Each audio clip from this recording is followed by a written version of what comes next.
Let's look beyond the United States. Let's look at the Caribbean Federation.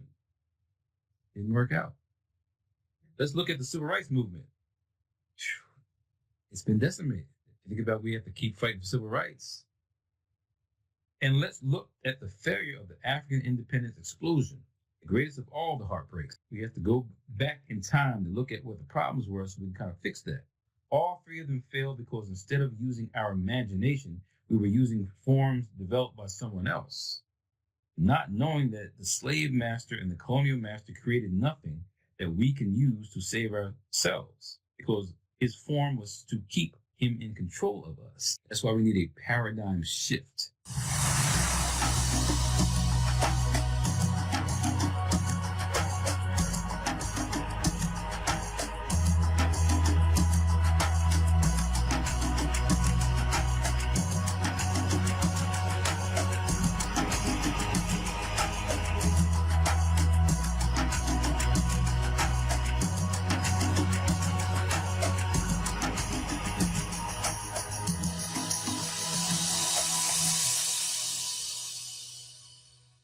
Well, welcome back everyone again.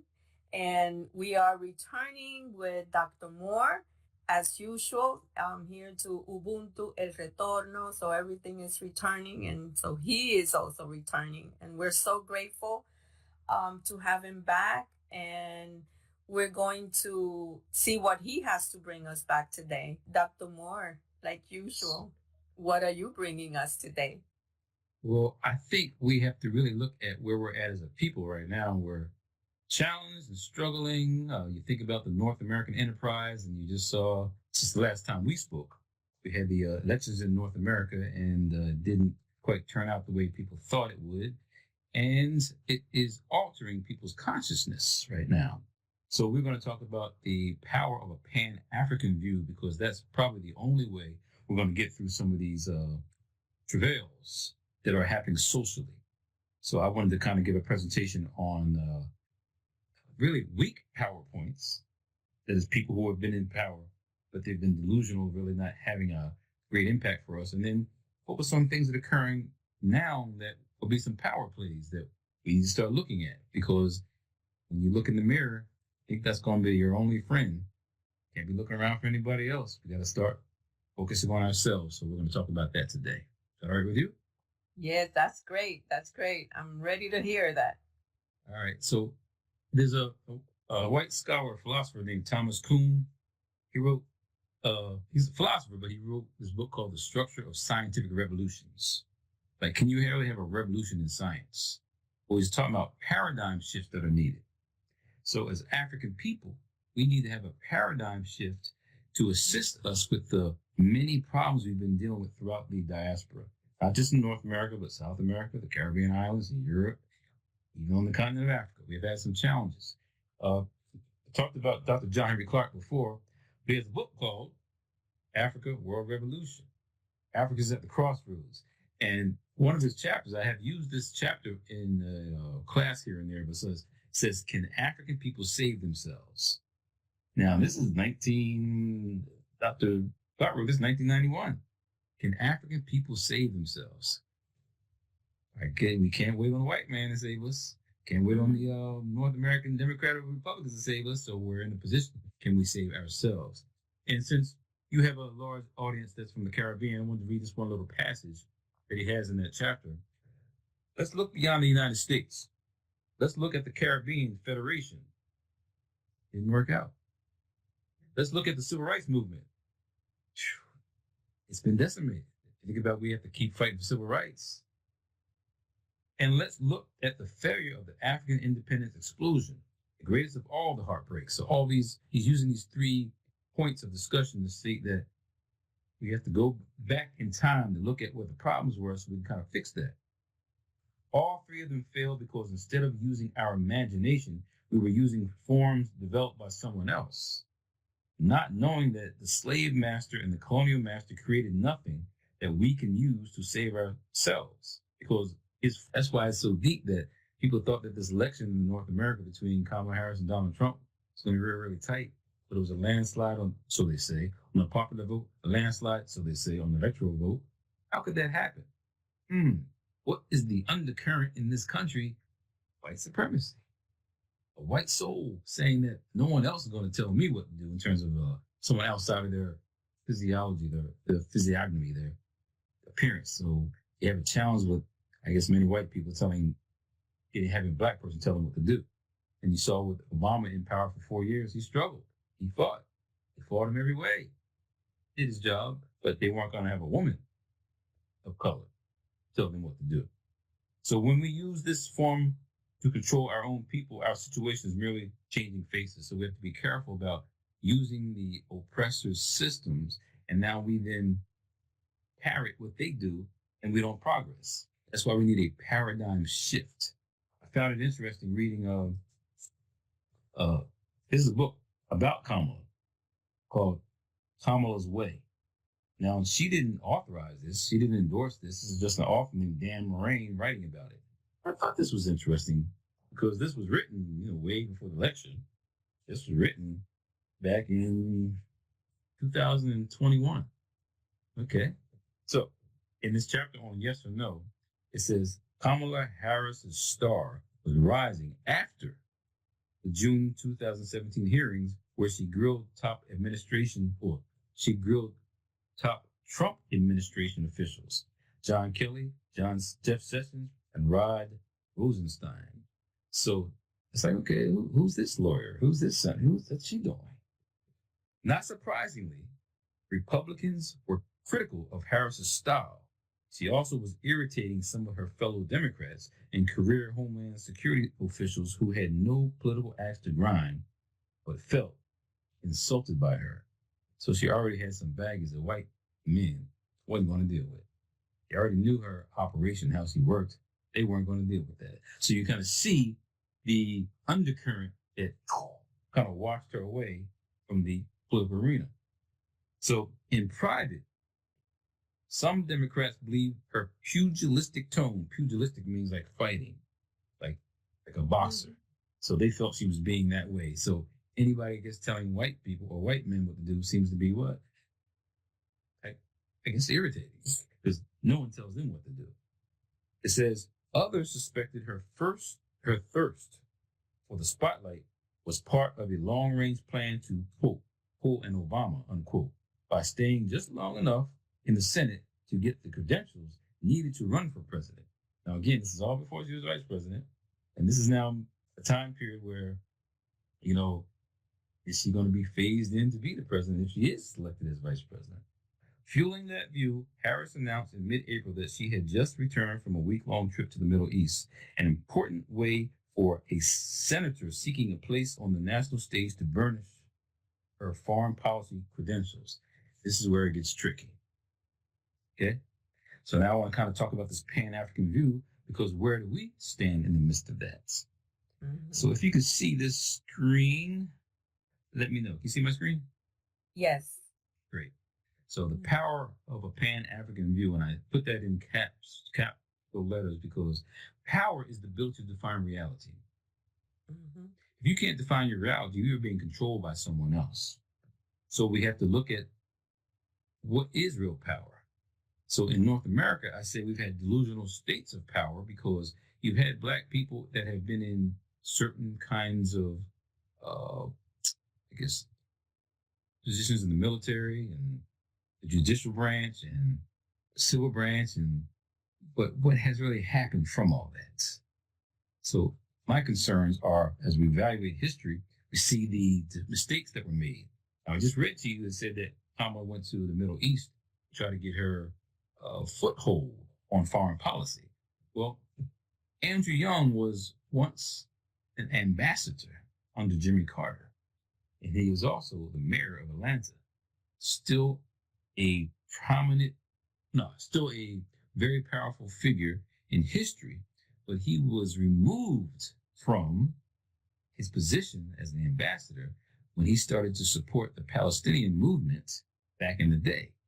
We got to fast forward to today when we see what the Israeli people did to the people in Gaza, wiped them out.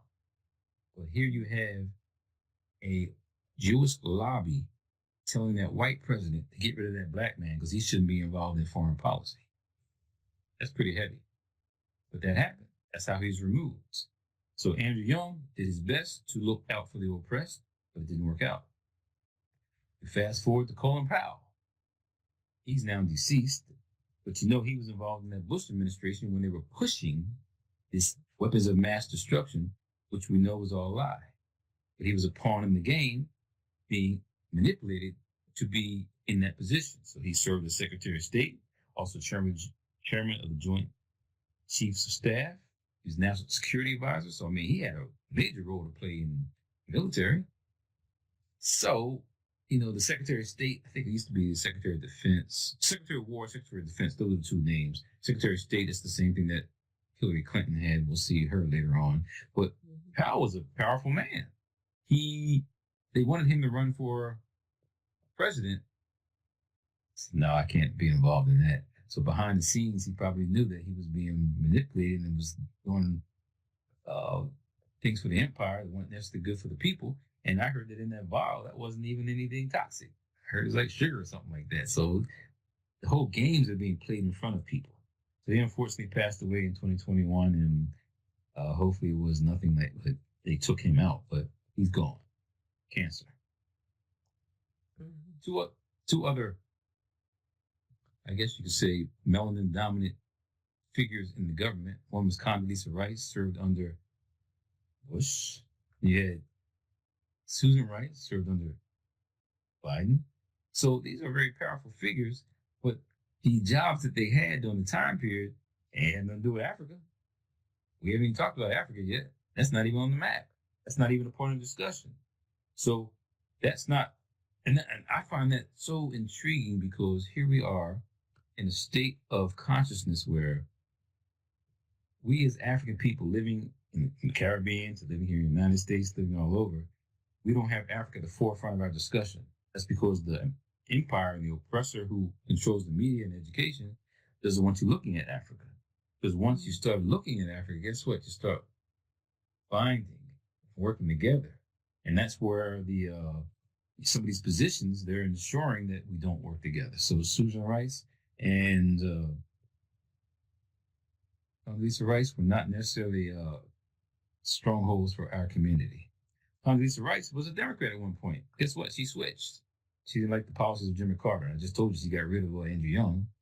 So she switched parties and went the Republican way, and she now became an important figure in the Bush administration. Susan Rice, she became important under the Clinton administration. So she withdrew, though, her opportunity to serve to replace Hillary Clinton because they had some real problems over there in Libya. What does Libya have to do with Africa? Well, it's a North African country. So do you actually know what leader in Libya was killed by the United States government? Umar Gaddafi. Yeah. And you have a white Secretary of State laughing and happy that this person is gone. Mm-hmm. And you now have that whole region with those those factions that were fighting against one another now with the weapons, creating more havoc. The United States created that scenario. Mm-hmm. So the problem is that was under a black man, Obama. Chicken hand one day, kill him tomorrow. We have to look at the pawns that have been put into play in the big power scheme. There's no presidents don't really make decisions. It's the powers behind that dictate and tell what presidents do. That's why this guy that's supposedly coming to be the president again next year, who's a criminal. Wow, you really want that person to lead you? Because there's an enterprise muck here. So I just thought it was sad that we have our brother Obama. I guess every brother ain't a brother when you think about the big scheme of things on the African view. So what happened there in Benghazi, people talk about the term chickens coming home to roost. Shoot, we're all over the world killing other people's leaders, assassinating their people, doing injustices elsewhere. Guess what? Some of those Islamic militants said we're not going to have this anymore, and they attacked some of the United States government facilities. And you had a foreign service rep killed and an ambassador killed. So we're talking about now people getting tired of constantly being attacked. And that's what happened in October 7th, I think 2020, October 7th, 2021, when the Hamas attacked Israel. And Israel now says, I guess, just destroy all versus diplomatic conversations and discussions. No, kill everybody. So that's a mentality that some people have. And now you have the United States supporting that. They said they support Israel unconditionally. That's problematic. And now we have a black man that's the head of the Secretary of Defense. The United States, all these things that are happening in the world scheme of things, these are melanin dominant people, but you can't say they have a Pan-African view. Their view is focused on the empire. So Lloyd Austin, I mean, again, you have these people in place, but not necessarily supporting what we need as a people to move forward collectively. And so now these complicated characters with the lame duck President Biden. Became a joke because in October, this last month, 25th, he formally apologized to the Native Americans for what he described as one of the most horrific chapters in American history. It was government-funded boarding schools that abused indigenous children and forced them to assimilate over a 150-year period. Now, he's doing this two months before his term. Mm-hmm. Now, he has a native person in his cabinet. Hey, that's fantastic. But you now wait to 2 months before you depart to bring up this apology or even address the issue, which means they weren't on your agenda in the first place. And reparations that are deserved and needed for Black communities, to HBCUs needing extra funding to be able to grow and develop, to anything dealing with civil rights, not at the forefront. Bombs, weapons, Ukraine, Israel, Saudi Arabia. That's what's running the show. Not justice. All that money that's being spent, that's going elsewhere, could be dealt with in this community, but it's not happening. So he got laughed at, of course, and people are saying that, here you are talking about this genocide you committed against the people a long time ago, but you're giving out weapons to a country that's now committing genocide now.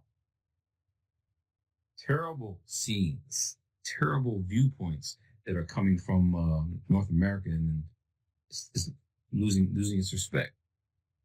Getting more in tune to the politics in the United States. This is Rashid Tlaib. She ran for a position there in Michigan, and it's a large Palestinian community there. And she was just saying that this race did not have to be close. But Kamala Harris went along with the program, unconditional support for those genocidal maniacs. She said, look, we're not supporting that. And so there were a lot of states that Kamala lost, and they're in Michigan and Wisconsin examples, but Tlaib was saying that, you don't make any distinctions from the empire. You're not helping the people who are oppressed. So this total support for Zionist regimes, don't even talk about Israel, just talk about Zionists. Zion means seeking a homeland. So these people have always wanted to have their own homeland. So they create scenarios.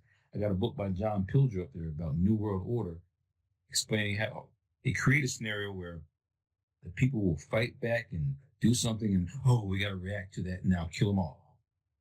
They may have thrown a rock and broke a window. Burn the whole house down. That's the mentality that Zionists have. So in your community, you might have a dog, a rogue dog running through, like a pit bull with big teeth running through, and you're like complaining, who's going to get that dog? I can't go out your house because it might attack you. Who's going to capture that dog? Who do you call on? And that's what we have right now. Israel's like a rogue pit bull, creating decimation all throughout the Middle East region.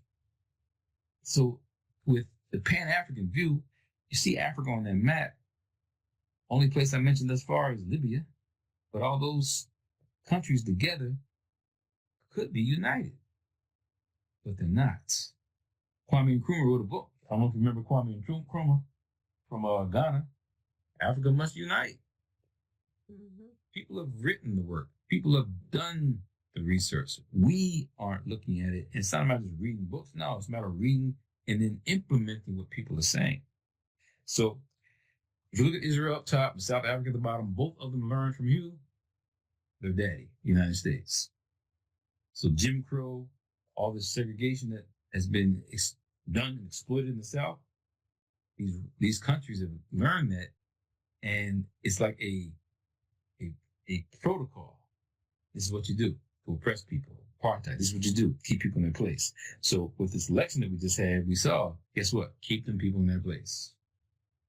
This is what's going to happen in the United States. Guess what? The problem now, people are worried about, with that kind of mentality of a whole country supporting the criminal to want to run them, someone who says you need a dictator, what's going to happen to other countries? Because we know that there's like a domino effect that occurs internationally sometimes. So we must put pressure. We must pressure change. We must ask for something. That's to say, we need to have structure of new paradigms. We have to have a shift. If we don't have a shift, we're going to be continually in a problem where we're fighting and not know what we're fighting. So if not, we'll prepare for other world wars. And it's kind of hard to say world wars when not every country's involved in it, but these is white people against white people. Ukrainians, Russians is white people against white people. Israelis and Palestinians, well, they're white people against some brown people, but it's not African people. So where are we as African people to now institute what we need? So we must protest and institute change, because if we don't, we will continually be taken advantage of. The reason why places like Haiti, places like Venezuela, places like Cuba are in bad positions because they've been sanctioned with embargoes. And if you don't have supplies, you don't have materials, you can't grow. That's economic warfare. We must protest to have this not happen. So, hey, let's sanction Israel.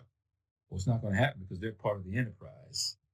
And if we don't understand that, we're going to be, again, having no dog catcher out there to get that rogue pit bull. So who laid the foundation for this mess, though, that's there in Israel? Because you saw when I read about Kamala Harris saying that one of her first places she went for the foreign policy education was the Middle East, whatever the Middle East means. So the current Secretary of State is a guy that has Jewish heritage, Anthony Blinken. I just said he has Jewish heritage, Anthony Blinken. I just said, so you see why there's unconditional support from the United States to say we'll do whatever to help these people, even though they killed 42,000 people. Well, we're going to support them. The world is looking at that. This man right here, I just showed you his picture. Do you know who he is? Ralph J. Bunche. He got a Nobel Peace Prize for bringing the Israelis and the Palestinians together to try to figure this out. How are we going to work this out? So that's a powerful figure to go to the Nobel Peace Prize for that. But I mean, guess what? Obama got a Nobel Peace Prize too. And he's killing men. Now, he got the Nobel Peace Prize before he killed Gaddafi. But here, as a political scientist who did not want to work in the government, he did not want to take the job that the president had asked him to do, because he still had Jim Crow in D.C. He couldn't stay where he wanted to stay. I mean, so there's racism there. So he was, aware of things, but he's the one that's set up for this Israeli state. So a black man's involved in that.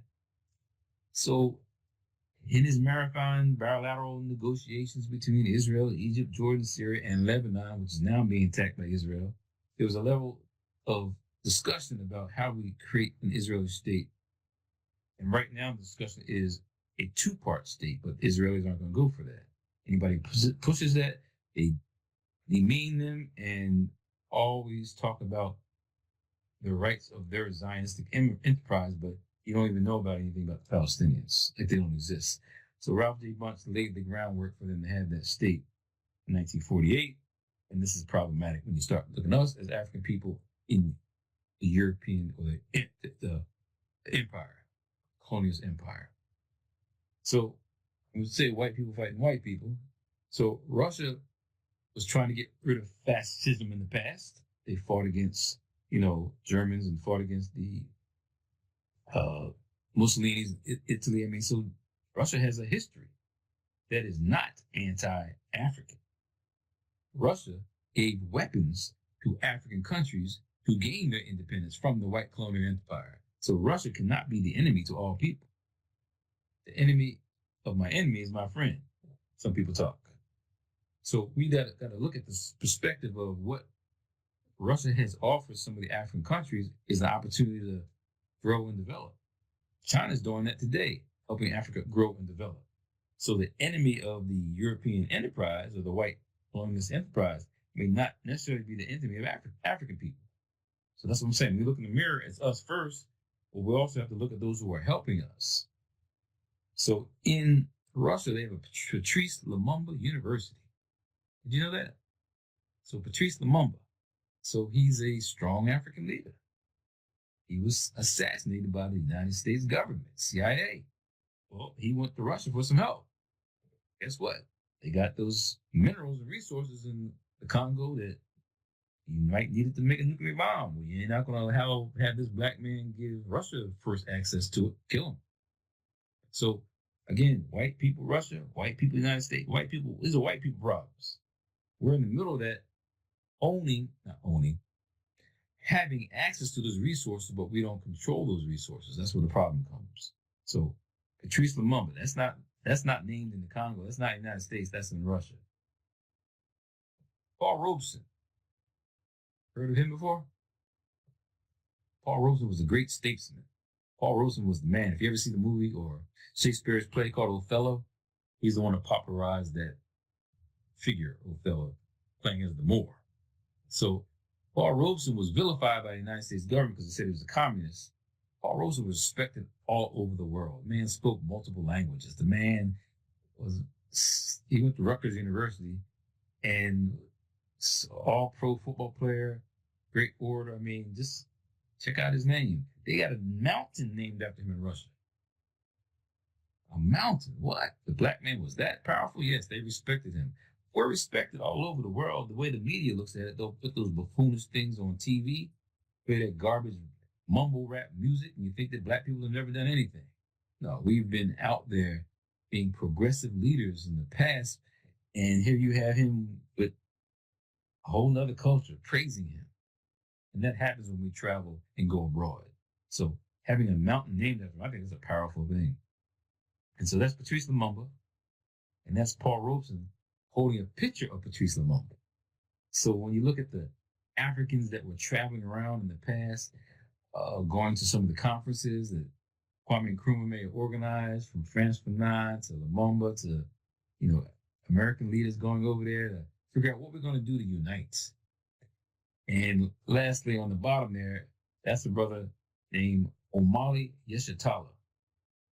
Basically, he runs the African People's Socialist Party. This brother has been vilified and has been indicted. I'm not sure if he's in jail right now, but just last month, September 12th, 4 activists were accused of being Russian agents, trumped up charges. You know what I mean? You got all those things, 31 counts and charges against this white man, and now he's going to be picked as president again. Trumped up charges. So basically, they had been convicted of conspiring as illegal agents, and we know the whole storyline. Russia's always going to be the other side where white people are, America, the other side where white people are, and this pitting people against one another fuels the war. So we're in a permanent war complex. That's why it seems like we're never getting out of this, because that's how the money's continually generated.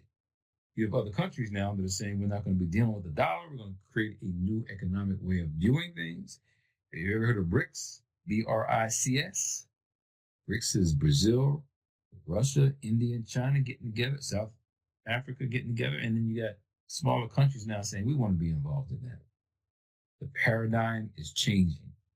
Paradigm shift is occurring right in front of us, and we as African people must be in a position to start to dictate where we should be. And that's why I leave this last slide here. Who are your allies, people of African descent? I mean, being there in the Dominican Republic where you are close to, there's a place called Cuba nearby. Are Dominican Republic and Cuba allies? Do they work together? No. And they should. You got the Caribbean islands there. You got what? Martinique, Guadeloupe. I guess French speaking. Do they work with Jamaica? British Islands and the Virgin, St. Thomas. Do they work together? They should. So we need a paradigm shift where these countries, islands, start looking the value of can't depend upon anybody else. The problem is when you have the leaders that are being chosen by the corporate enterprise, that's where we have a problem and it's hard to fight through. But if you don't know who those leaders are and where they came from, and if you're not picking your own leaders and coming up through the community, it's not going to be a change. So we need grassroots help. Start looking at how we formulate ways to pick the right people. Like I said, all those leaders I just showed you there in the United States, all those are problematic figures, complicated in history, because they aren't necessarily looking out for the African cause. Kamala Harris ran on unconditional support for Israel. Tanked her. And it's not like, they were both bad candidates, to be honest. It's just a matter of now be looking at how, the world is looking at America, and now it's even worse off. I'm glad maybe she's not in there because it's going to get bad. But right now we have to put it in a position of we can't count on anybody else. If you look at the Francophone countries right now, what are they doing? Like Mali and Burkina Faso, Cote d'Ivoire, what are they doing? Telling the white man to get out. We'll control our resources. You're not putting it back in the community so we can have, you have taken these minerals, the uranium and things out for your nuclear power plants and we're in the dark. You need a paradigm shift. So it's happening, but what do we do to support those countries that are moving progressively like that? How do we now become involved in making those links? That's why I think I had another slide that I needed to show you because this slide gets into the problems we're having right now with do we really control our own community? So COINTELPRO stands for Counterintelligence Program. You ever heard of it? Yes. So is that good or bad? It's bad. Yeah, somebody borrowed my book, COINTELPRO. So the government conspires to find ways to dismantle, in our opinion, progressive enterprises, like maybe the Black Panthers, in the past, us, United Slaves. So under our previous administration, the FBI created something called Black Identity Extremists. They created this to target violent or allegedly violent African-American activists. The term was discontinued when the FBI merged several classifications under the umbrella term of, quote, racially motivated violent extremism, unquote.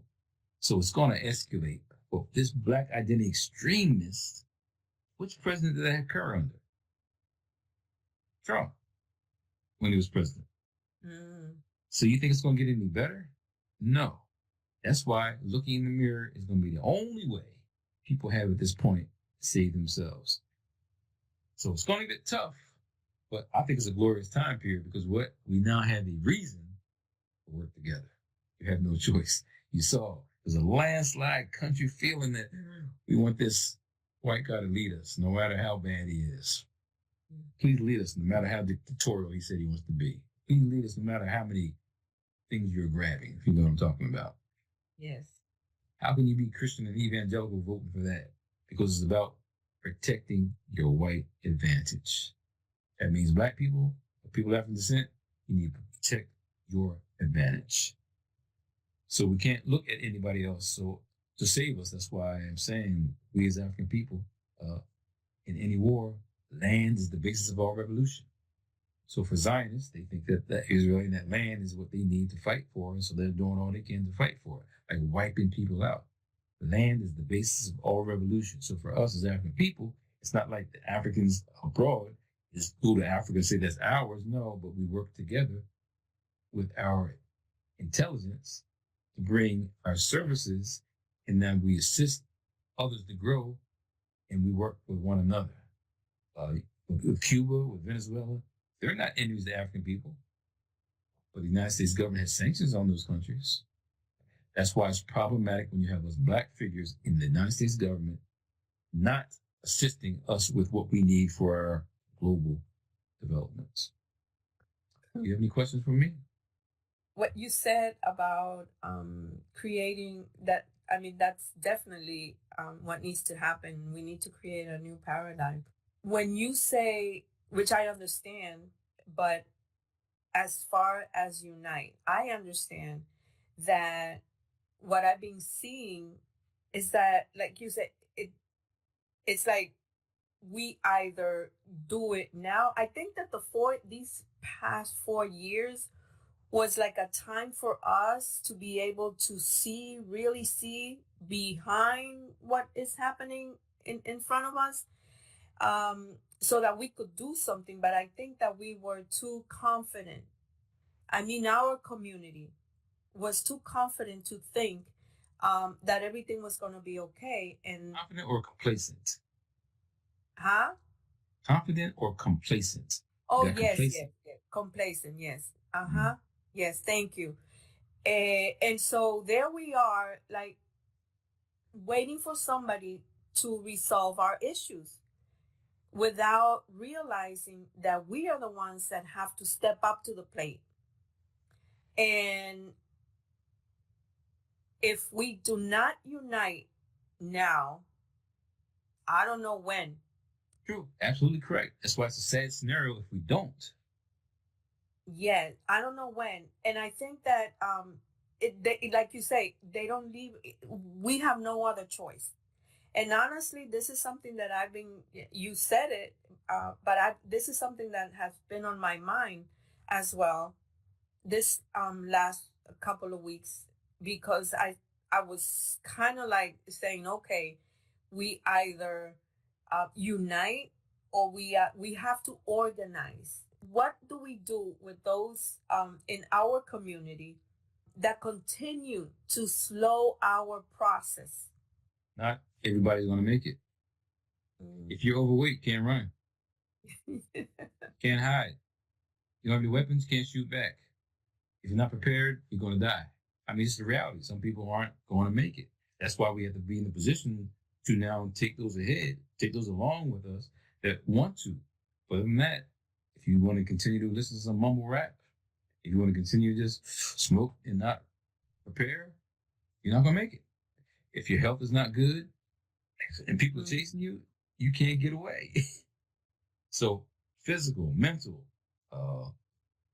spiritual, all those forms of health need to be addressed.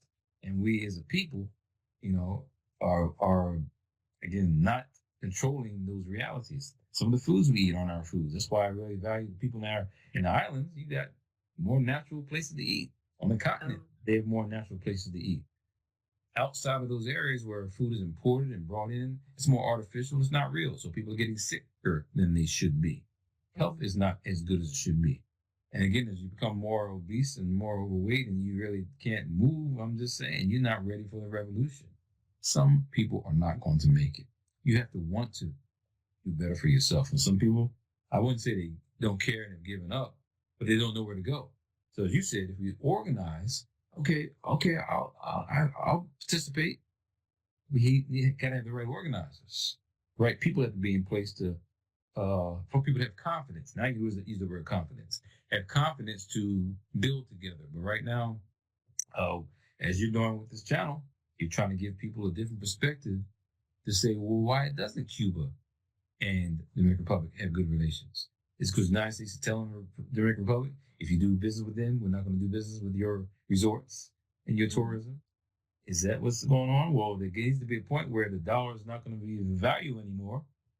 Guess what? We're going to be using this other economy, and we're not worried about you putting sanctions on us because we now have another way of operating. That's why the Saudi Arabians, they're like, they might want to get involved in that BRICS because if the dollar's going to be tanking, they need to make sure that their money is going somewhere where it has some value. So I'm just saying the paradigm is going to be changed very fast. And under this next administration, it might be super fast where people like running from this place and working out things together because we're going to, isolate our position, like I said, right now by supporting a genocidal maniac unconditionally. That's questioning your character. to me, there are people that have different, they express themselves through different means, per se. To me, the way I see Mr. Trump, I see him as an accelerator. So when like in English, we say gas. You hit the gas or you press on the gas or what. In Spanish, no. In Spanish, we say aprieta aprieta el acelerador, the accelerator. So we go straight to the accelerator. And so people that are like that, in a way, it's good because for me, this is just me, my opinion. Let's just get it over with. I mean, whatever's going to happen, let it happen. And if you're coming in to make this happen faster, well, you know what? It is what it is. Let's get on with it. The sooner we get rid of whatever it is that needs to happen, the sooner we enter that paradigm shift. You see? And so, sure enough, we must organize and we must do all these things in order for us to be able to understand. Now, my question to you is, from that book that you mentioned at the beginning, and you mentioned several times, I'm sorry about my mind. Paradigm shift? No, the one with Dr. Clarke? No, was it the paradigm shift? Well, that was the white philosopher Thomas Kuhn. Yes, yes. The structure of scientific revolutions. Yes. Yes, yes. From reading that book, I haven't read that book. So I'm interested in knowing, after you read it, what ideas does he share with that presentation in his book? Well, you won't want to read that book. It's not exciting. It's really talking about his past and someone really editing his work. But the important part is we don't think of revolutions in science. You think of revolutions with shooting, pow, pow, bang, people die, they're killed, they're gone. You don't think of revolutions in the social world. Well, we did have something called Roe versus Wade. We had people's women's rights were protected, where they could have the right to do with their bodies that they wanted to. Now you have the government controlling that with this next administration coming in. So those are what social revolutions. Mm-hmm. They had in the 60s, the hippie revolution. So he's just saying that there's structure to that. So if we can now put structure to this paradigm shift that's occurring, like I said already, Brazil, Russia, India, and China are already saying, prior to this acceleration that you're about to say is going to happen, they were already preparing together. China is over in Africa helping out with railroads, bridges, schools, buildings. The United States is not invested like that. And they have a population that's black. That means you don't care. Don't desire the development. Why? Because you underdevelop it so you can control the resources. Walter Rodney from the Guyana wrote what? How Europe underdeveloped Africa, right? So as he's writing that, Europe underdeveloped Africa. Keep it underdeveloped. That way you continue to what? Control the resources. So Marion Marable wrote how capitalism underdeveloped Black America. So if that's the case, you have enterprises, the empires in place to keep you blind and stupid while they continue to steal and fleece your resources. So we have to be in a position to not allow that to happen, but you can't do it if you don't know what's going on. John Perkins wrote a book called Confessions of an Economic Hitman. This man was paid to go to governments and destabilize them. Oh, here, take our loans. Here, take our loans, but we have to use your water supply. Here, take our loans, but we own your resources. Mm-hmm. So those countries that did that, economically decimated. Those countries that did not do that, China, what happened to them? They didn't take them loans. Guess what? They kept things internal, built, continued to build, and guess where they are now as a superpower? Japan. How could a place like Japan get bombed twice, nuclear bombs, and only white people did that? No other people on the planet ever dropped a nuclear bomb to white people onto those Asian people. So how did they have Mitsubishi, Panasonic? How did they have Lexus and Yamaha? How did they have all that? Because the white man said, you're not going to make any bombs. We'll tinker with some transistors and make some things. Now they control the whole market. What cars do we have in Africa? Hmm. So technology and those resources that are there in Africa aren't there for its usage. We have to change the paradigm. And that's why it's dangerous when we don't protect our leaders that are trying to help us to do that. So what's going on in the Francophone countries right now? Get ready for the wild ride, because Europe's going to get hurt by not allowing them to do what they need to do. You can get ready for the wild ride in America. Guess what? Some black people might start waking up. We're not going to play in your basketball league anymore. It's all black people. We're not going to play in your football league anymore, which is all black people. We're not going to participate in your big enterprise. So I'm saying paradigms are going to shift towards we can now have access to doing something more positive for us as a people. One of the things that we must do in order that, I think that this is like the first baby step per se, is be informed, educate ourselves, because that's what's going to help us understand what's going on, what's happening, and what are they trying to do to us. Because if we, like you were saying, Cuba and the Dominican Republic, even Cuba and Haiti, even any other country, it doesn't matter as far as, Spanish speaking per se, or even French, or in the Caribbean, we have all these languages. But we have to understand that we have to break the barrier that we continue saying, not only to ourselves, but the way we express ourselves and the actions that we take, that we are not the same people.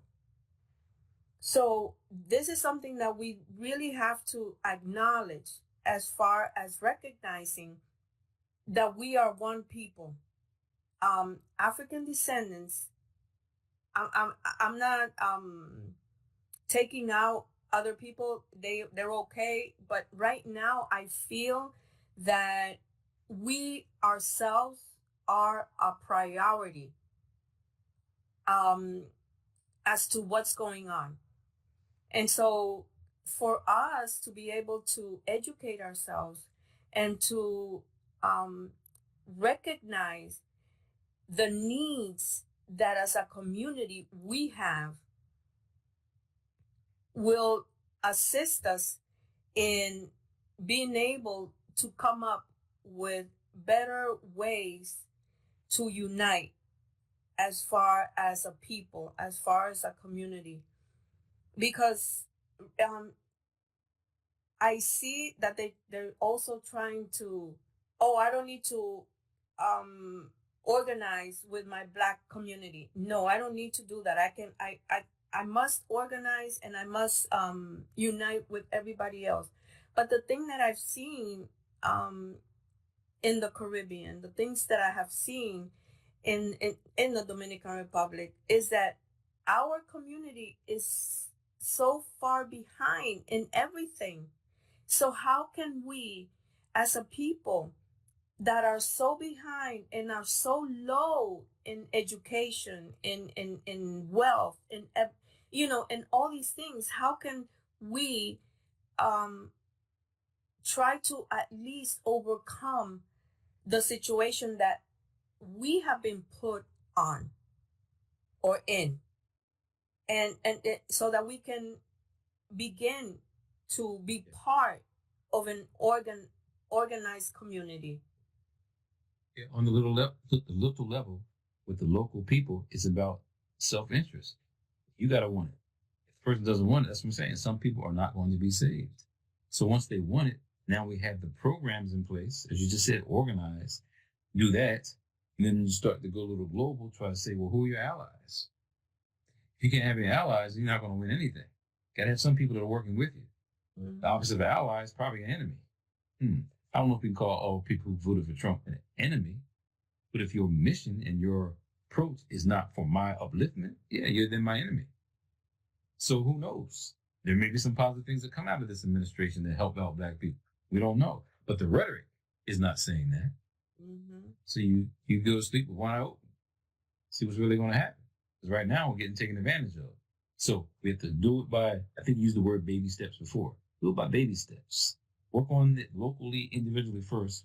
Those that want to work on that, organize. Those who don't, again, might not be saved, local. And then on the organizational stage, hey, we don't need to put maybe the organizations on blast, say who they are, but go ahead and meet, but don't have it on blast because, again, people have been infiltrated. You infiltrate, guess what? You destroy. That happens all the time. And then so on the mission of the diaspora, now we start to collectively look at countries that are working towards economic development. You buy mine, I buy yours. We share. This whole issue of economic sanctions and embargoes, that's basically war. You dismantle that, oh, Cuba would be shining. You dismantle that, Haiti would probably be less, not probably, it would be still a bastion of independence helping other nations. But that's not how the white man, oppressor, colonizer thinks. They try to take all. If you see what's going on in Israel, if you can't see that is what their mindset is, kill them all. We don't think like that. But you better be prepared to think against people who think like that. And for us as a people,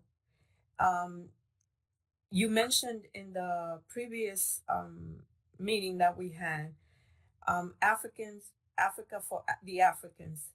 And you know, people, when we say it, like you said in that presentation, what's the problem with that? And that's what we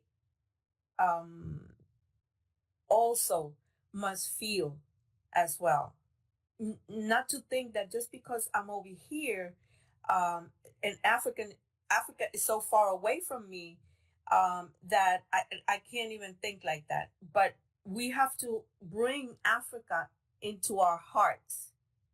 We have to, it has to be within our hearts. I've never been to Africa, but to me, I will die for Africa because it's in me.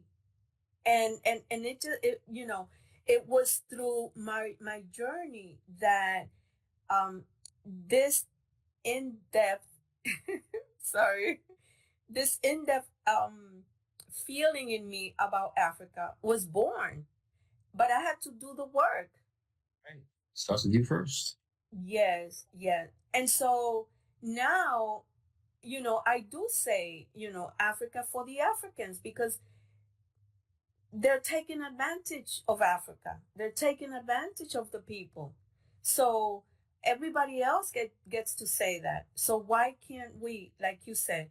And so we in this community, especially in the Latin American community, must at least try to begin to develop this feeling of Right. belonging to that continent, because everybody else can identify with their land except for us.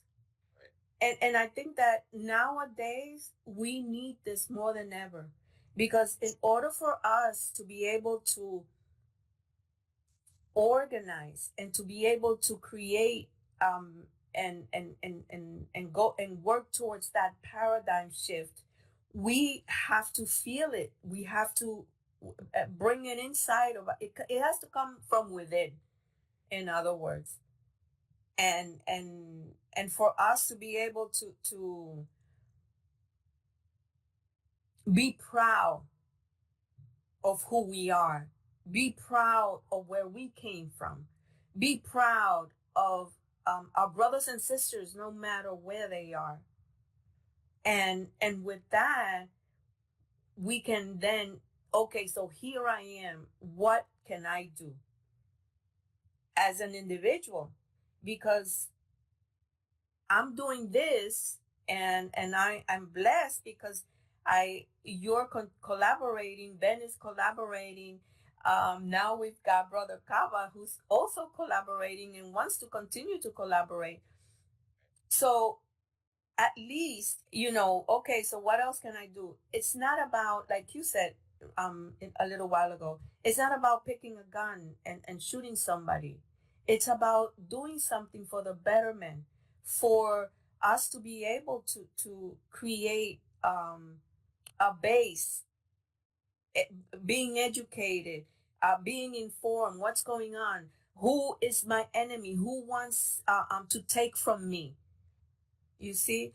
And then and so for us in the Spanish speaking community, how can we with this Pan-African view begin to develop within us, aside from the other things as far as the work that I have to do on my own, but as a collective? Well, the word pan means just that. If you go in that kitchen and throw a little egg in there, I don't know, put some green peppers, add a little butter so it doesn't stick. Hey, put some salsa. That's in that one pan. It's all together to make something. So it'll happen. I mean, in my opinion, glory is upon us because we have nobody else to depend on. It's the people who have the self-hate who are hiding from that.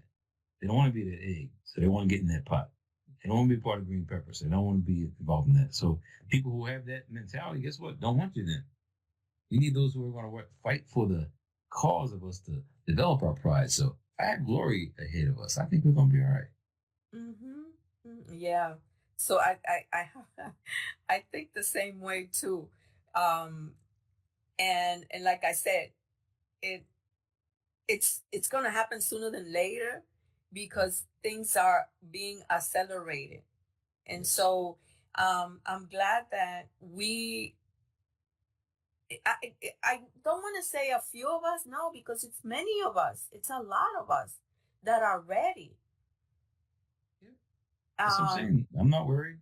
I mean, it looks bad out there, but when someone tells you in the face how they feel about you, thank you. Don't do anything behind the scenes and I don't see what's happening. Let me know how you feel. I now know how to deal with you. I think we're in a good space and place. So and like we were able also to see with all that has been happening is those in our community, a lot of masks were taken off. So now we can better see who is with me and who is not in my community. So that's why I laid out those governmental officials that look to be like me, but their agendas were not supporting my cause. So it measured with the empire and not with our upliftment. So that's, you already see that right in front of you. Can't keep on supporting people that aren't doing what you need them to do to help you out. And delaying. It's like delaying our advancement and making promises that are not kept. Can't wait on them. We got to keep moving. So find your allies, find the right allies, and we will win this war. There's a quote from Kwame Nkrumah that I wanted to share with you because when I read it, it was like, oh my God, this is what we really need. It says, 3 alternatives are open to African states, and I put it to African descendants because of us in the diaspora. First, to unite or to save our continent or our people. Secondly, to continue in this unity and to disintegrate or to disintegrate. And thirdly, to sell out and capitulate before the forces of imperialism and neocolonialism. So I think that him giving us these 3 alternatives that we have, the only one that we really have is to unite, like you said. Yeah, it might be the hardest, but it's a starting point. Yes, and yeah, it's really just as we were talking about the Palestinian people. Guess what? There's genocide going on in Sudan. Those are African people. Is that in the front headline stories? No. So we need to be in the position to discuss our plights more direct rather than not saying there's anything wrong with supporting what's happening in Israel and with the people in Gaza and the Palestinians, but what about the African people that have been decimated? The whole world watched when Burundi and Rwanda and all that blew up with the Hutus and Tutsis. The whole world watched. And just watched. Let them burn themselves. Let them kill themselves. Let them commit genocide. Could have been stopped, but no. Let them little black people kill one another. So if we don't unite to stop those types of things, then we're not doing what we need to do to unite, to get together. Yes. Yeah. I think that we've covered a lot once again, and I'm very appreciative of your time, and I recognize the effort that you have to put into this as well, coming from such a busy schedule in your life. So please know how appreciative we are and how we are doing everything we can to be able to bring the message out and share the message and return to that essence of who we really are as a people, and be able to return to our community. We have to return to our community. It's like I always use an example of a glass of water. My glass of water has to be overflowing, and that overflow is what it's what I spread out. Because if I give you from my glass of water that it's not overflowing, I'm going to give you something, and then I'm going to be left empty. So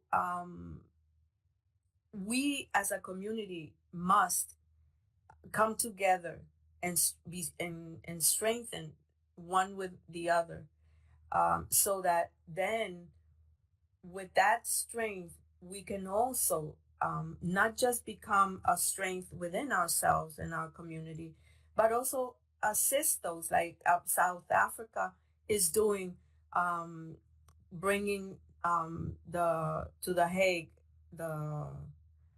So the implications, right? Mm-hmm. Yes. So and I know that we were great people. We are great people, and we will continue and will be greater than we've ever been because of what we've been through.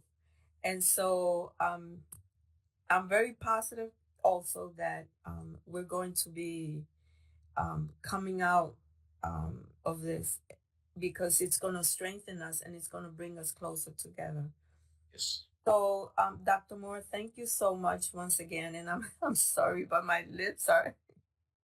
Doing fine. I'm here trying to speak. So, thank you so much again. And until we meet again, please continue to work with ourselves and continue